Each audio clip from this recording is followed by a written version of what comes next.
کہا نانی میں پھر اندر جا رہا ہوں. کہا تیرے نانا نے روکا ہے کہ کوئی بھی آئے اسے اندر نہ آنے دینا. حسین ابن علی واپس پلٹنے کے لیے قدم اٹھایا ہی تھا کہ اندر سے آواز آئی ام سلمہ تو نے میری روح کو میری قرار کو ناراض کر دیا. آقا آپ نے خود ہی تو کہا تھا کہ اندر نہ آئے.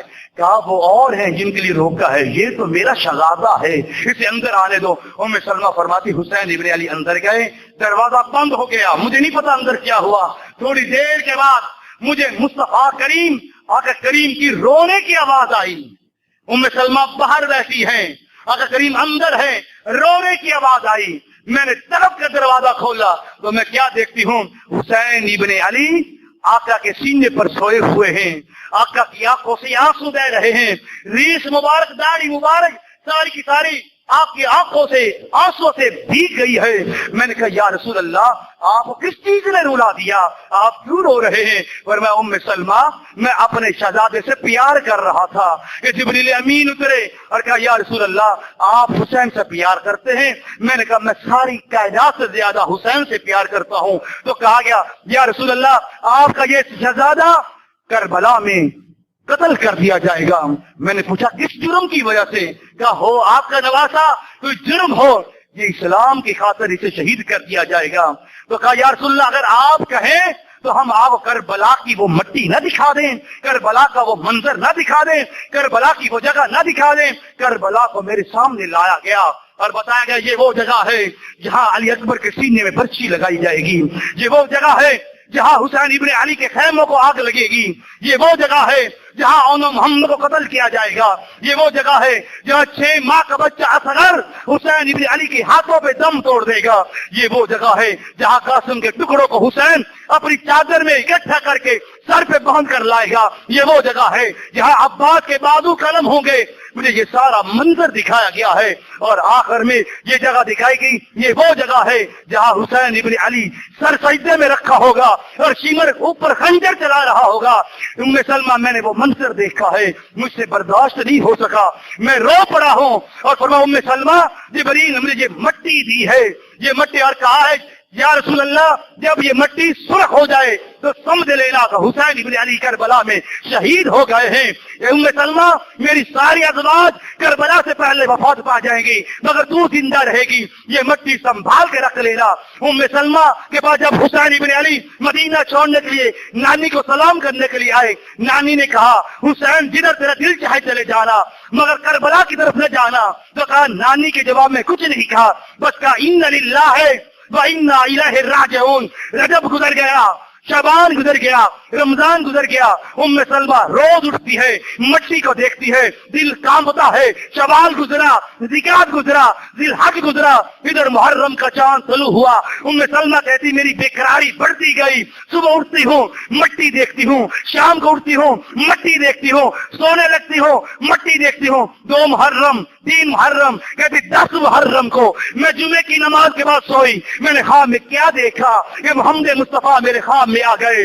سر سے امامہ کھلا ہوا ہے, سر میں مٹی پڑی ہوئی ہے, آنکھوں سے آنسو بہ رہے ہیں اور سرکار کا دامن جو ہے وہ گرد و غبار سے آلودہ ہے. میں نے کہا یا رسول اللہ یہ کیسا منظر ہے, یہ کیا واقعہ ہے, یہ کیسے ہو گیا؟ میں ام سلمہ تو مدینہ میں سو رہی ہے, کربلا میں میرا حسین شہید ہو گیا ہے. یہ میرے پاس شیشی ہے جس میں حسین ابن علی کا خون لے کر آ رہا ہوں. کل قیامت کے دن اللہ کی بارگاہ میں میں اپنے نواسے کا حساب لوں گا. ان للہ وَإِنَّا إِلَيْهِ راجعون. قتل حسین اصل میں مرگ یزید ہے, اسلام زندہ ہوتا ہے ہر کربلا کے